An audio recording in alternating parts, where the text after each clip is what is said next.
신이 존재한다는 것을 믿을 수밖에 없다는 겁니다. 잘못된 걸 찾아내는 것보다 틀렸다는 걸 알아채는 게 빠르다며 이 매운맛으로 비꼬기도 했고요. 신은 존재해서는 안 된다라는 주장을 내포합니다.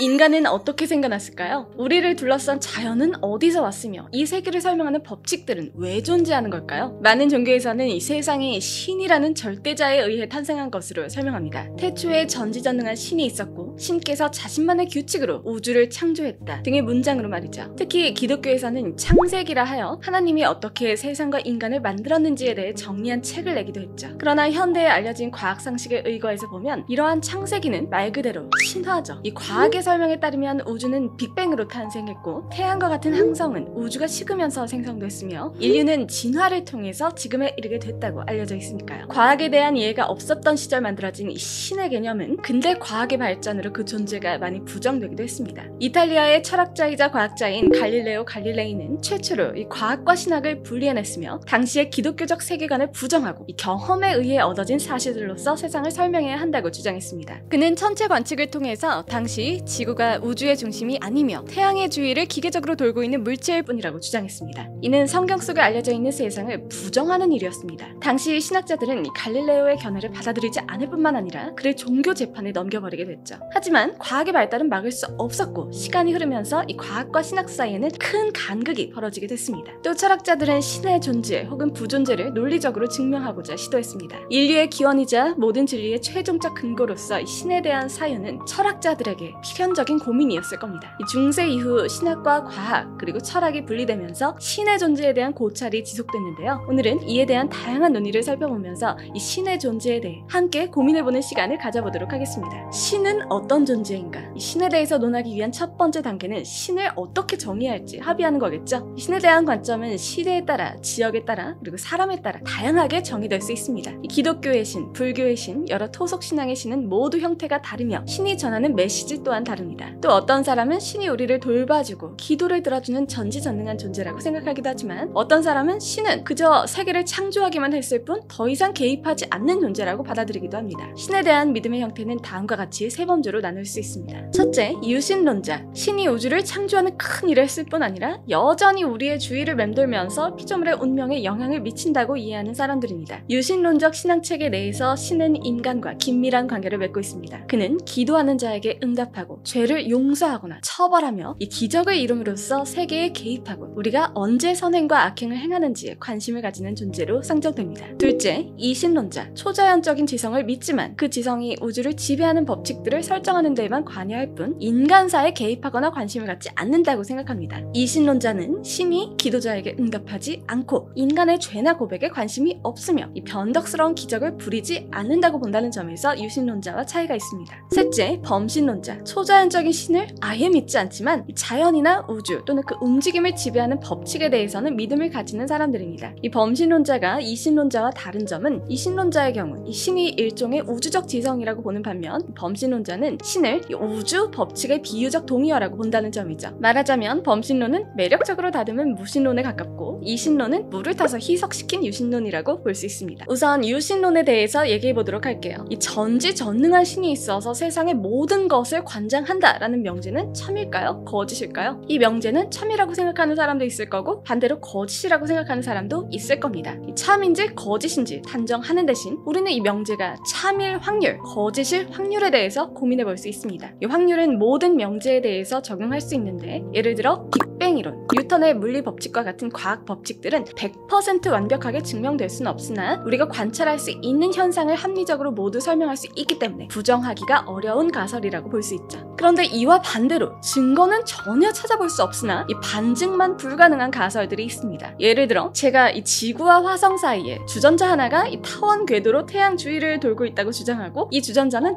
너무 작아서 가장 뛰어난 망원경으로도 볼 수가 없다고 한다면 이 주장은 아무도 반증할 부인할 수 없겠죠. 하지만 아무도 반박할 수 없다는 것을 근거로 이것이 진실이라고 단정하는 것에도 무리가 있는 게 사실입니다. 유신론자들의 경우 신의 존재에 대한 주장을 이처럼 반증 불가능한 가설의 형태로 제시하는 경우가 많은데요. 이건 이 신의 형체를 아무도 보지 못했기 때문에 당연한 일이기도 합니다. 이와 관련해 1990년대 미국 개신교 계파에서 제기한 이 지적 설계론을 이야기해볼까요? 이들의 주장은 한마디로 어떤 지적이고 초월적인 존재의 개입 없이는 이 복잡한 생물체가 만들어질 수 없기 때문에 따라서 신이 존재한다는 것을 믿을 수밖에 없다는 겁니다. 이게 바로 반증이 불가능한 명제의 일례죠. 이들은 이 창조론의 근거로 크게 두 가지 사항을 지적합니다. 첫째, 이 진화론을 뒷받침할 중간자적 생물의 화석이 존재하지 않는다는 점. 둘째, 생물체가 갖는 이 환원 불가능할 정도의 복잡성은 자연 선택설로는 설명하기 어렵다는 점을 그들은 지적합니다. 이를테면 눈의 경우 이 거리에 따라 초점을 조정하고 들어오는 빛의 양을 조절하는 등 이 복잡한 기능을 갖고 있는데요. 그 구성 요소 중 하나라도 제거되면 사실상 그 시스템이 모두 정지해버리게 되기 때문에 자연 선택을 통해서 형성될 수 있었다고 가정하는 것은 불합리한 설명이라는 거죠. 이들은 이러한 지적을 바탕으로 이 중간 단계 화석이 어디선가 대거 튀어나오지 않는 한, 그리고 자연 선택설이 완벽하게 이 생물체의 복잡성을 설명하지 못하는 한 신이 존재한다는 것을 믿을 수밖에 없다고 주장하지만 사실상 이 반증할 수 없다고 해서 저절로 논리성이 입증되는 건 아니라는 점에서 이들 주장의 신뢰도는 높지 않다고 볼 수 있습니다. 이처럼 우주의 모든 것을 관장하는 신이 아닌 이 자연 법칙을 의미하는 신에 대해서는 과학자들도 많은 고찰을 했습니다. 이 세상의 법칙을 만들고 난 뒤에는 더 이상 세상의 일에 관여하지 않는 이 절대적인 존재로서의 신 혹은 우주의 법칙 그 자체를 신이라고 믿을 때 신의 존재는 과학의 범주 안에서 설명하지 못하는 부분을 설명하는 존재로 언급되곤 했습니다. 예를 들어 뉴턴은 그에 저어서 이 자연 철학의 수학적 원리에서 물체의 움직임에 대해서 고찰했습니다. 사과는 왜 땅으로 떨어지는가? 우주의 달과 행성들이 태양 주위를 도는 이유는 무엇인가 등의 질문이었죠. 이 물리 현상에 대한 관찰 끝에 그는 이 관성의 법칙과 힘의 법칙이라는 자연의 공리를 발표합니다. 그리고 이 공리로부터 행성의 운동 법칙, 물체의 낙하 운동에 대한 합리적인 설명을 이끌어내죠. 그런데 이 사과가 땅으로 떨어지는 이유는 지구의 중력 때문이라고 설명할 수 있지만 한 번 더 나아가 이 중력이 존재한다라는 것 자체에 대해서는 이 자연의 법칙 혹은 신의 설계라고 설명할 수밖에 없는 거죠. 한편 이 양자역학에 태동하던 시기 아인슈타인은 이 신은 주사위 놀이를 하지 않는다라고 할 정도로 이 과학자들은 자연 법칙을 구성하는 신의 존재에 대한 많은 고민을 하게 됩니다. 이 뉴턴이 정리한 거시의 세계 너머에는 눈에 보이지 않는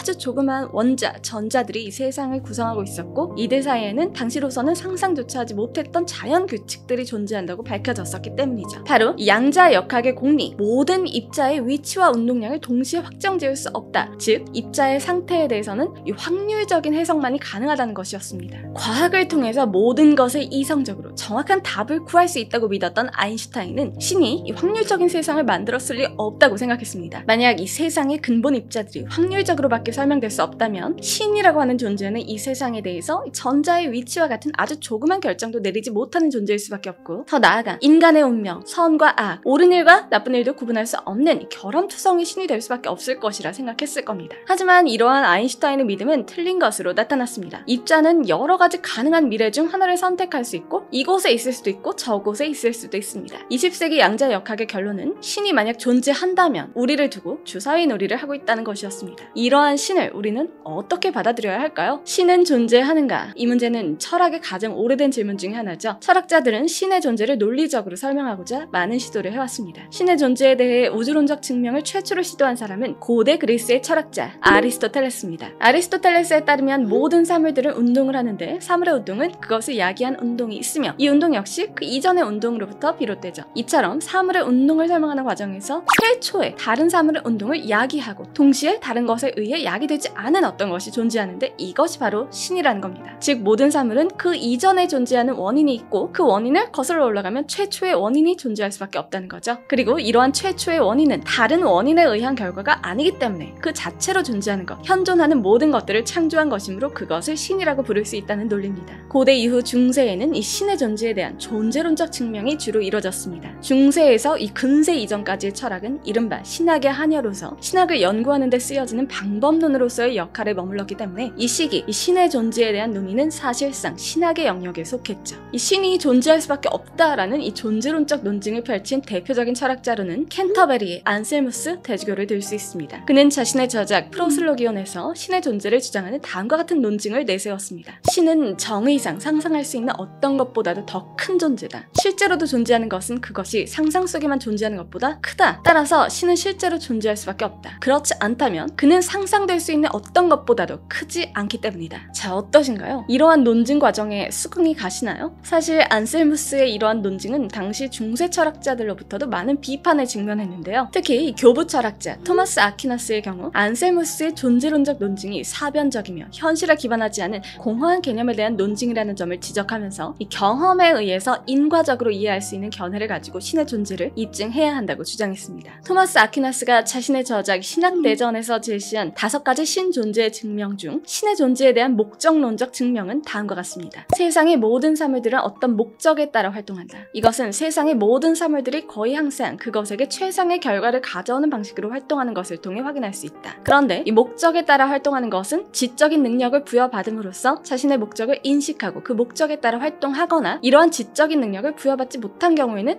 지적인 능력을 가진 것이 그들에게 각각 목적을 정해주고 그에 따라 활동하도록 질서를 갖게 함으로써 목적에 따라 활동하게 되는 양상을 띈다. 그러므로 모든 사물들을 이 목적에 따라 활동할 수 있도록 그들에게 지적인 능력을 부여하거나 혹은 목적을 정해주고 이들을 이끌므로써 목적에 부합하는 질서를 통해 활동하도록 만드는 어떤 지적인 존재가 있어야 한다. 이 존재를 신이라 부른다. 자, 이러한 토마스 아퀴나스의 논증에는 수긍이 가시나요? 한편 르네상스 이후에 많은 근대 철학자들이 안셀무스의 신존재에 관한 존재론적 증명의 오류를 비판했어요. 이를테면 영국의 철학자 데이비드 휴먼은 이 존재를 선언적으로 증명할 수 없다면서 그를 비판했고, 독일의 철학자 임마누엘 칸트는 이 존재는 실체의 속성이 아니기 때문에 논리 자체가 말이 안 된다는 점을 지적하면서 안셀무스의 논증이 신의 개념이나 표상에서 신의 실존을 이끌어내고 있음을 비판했죠. 한편 영국의 철학자 버트란드 러셀의 경우에는 안셀무스의 논증을 가리켜 이 잘못된 걸 찾아내는 것보다 틀렸다는 걸 알아채는 게 빠르다며 이 매운맛으로 비꼬기도 했고요. 한편 근대 과학 발전이 급진전됨에 따라 이 서양 사상사에서 중핵의 위상을 차지해오던 이 관념론이 이 자연과학의 방법론, 즉 유물론으로 대체되는 양상을 띠게 됐죠. 이 유물론이란 이 만물의 근원을 물질로 보고 모든 정신현상과 관념 또한 물질의 작용이나 그 산물이라고 주장하는 이론이에요. 19세기 무렵 이 다윈의 진화론은 인간이 더 이상 자연과 세계의 중심이 아님을 입증하며 기독교적 세계관을 해체했고, 에너지 보존 법칙이 발견되면서 세계의 운동 원리가 물리적으로 설명됐고, 이 세포와 원자의 발견이 이루어지는 등 이 과학의 발전에 따라서 세상은 관념적이라기보다는 물질적인 것으로 인식되기 시작했어요.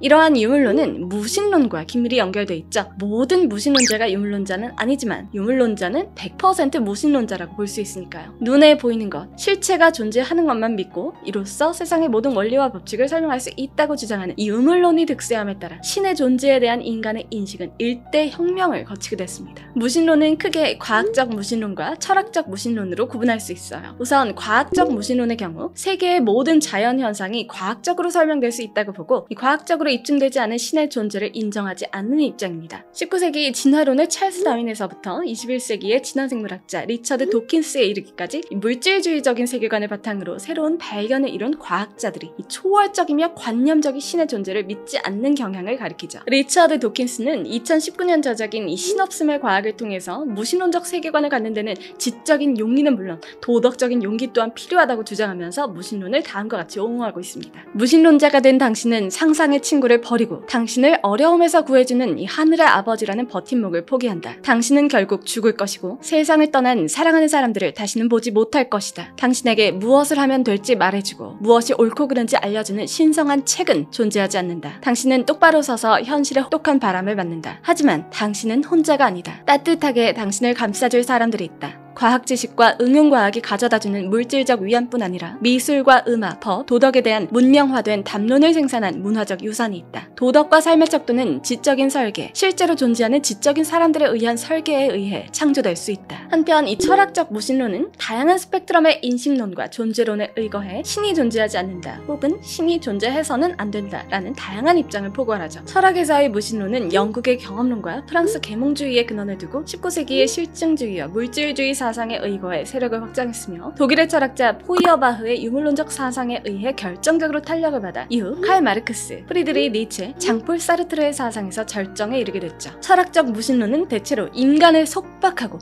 인간의 존엄성과 자유를 빼앗고 인간을 소외시키고 나약함을 부추기는 신을 비판한다는 공통점을 보입니다. 이러한 특성이 잘 드러나 있는 것이 바로 니체와 사르트르의 실존주의적 무신론 또는 요청적 무신론이죠. 니체의 무신론은 인간을 나약하게 만들고 허무주의에 빠지게 만드는 신은 존재해서는 안 된다라는 주장을 내포하고, 사르트르의 무신론은 만약 신이 존재한다면 모든 가치들은 인간의 선택 이전에 이미 주어져 있어서 인간이 전적으로 자유로울 수가 없으므로 신은 존재해서는 안 된다라는 주장을 내포합니다. 자, 이렇게 신의 존재 여부에 대한 다양한 입장에 대해 살펴봤는데 여러분의 생각은 어떠신가요? 신이 존재하는가라는 질문에 대해 스스로 내리는 답은 삶의 태도는 물론 인생에서의 수많은 선택에 영향을 미치는 만큼 이 주제에 대해 깊이 고찰해보고 나름대로의 의견을 정립하는 것은 무척이나 중요합니다. 신이 존재하는가에 대해 확정적인 정답은 존재하지 않기 때문이죠. 이 세계의 기원을 이야기할 때 신화설이든 창조설이든 그 어떤 것도 이 과학적 사실로서의 객관적 기준을 충족시키지 못한다는 사실에 유념해야 합니다. 결국 우리 모두는 각자의 세계관과 가치관에 따라 상반된 이론들 중에 취사 선택함으로써 나름의 과학적 철학적 입장을 가져야 하는 거죠. 바로 그것이 내 인생의 정답입니다. 치열한 고민을 거쳐 도출한 나만의 정답을 가져야만 이 주체적이고 능동적인 자세로 세상을 마주하며 살아갈 수 있겠죠. 고대 그리스의 아리스토텔레스에서부터 중세의 아퀴나스, 근대의 칸트를 거쳐 현대의 니체, 사르트르에 이르기까지 신의 존재에 대해 이야기하는 다양한 철학자들의 논의들은 우리에게 삶의 통찰력과 지혜를 부여해줍니다. 이들의 저작을 찬찬히 읽어보고 내 의견과 비교해보면서 신은 존재하는가? 라는 중요한 철학적 질문에 대한 나만의 확고한 의견을 정립해보는 시간 가져보는 건 어떨까요?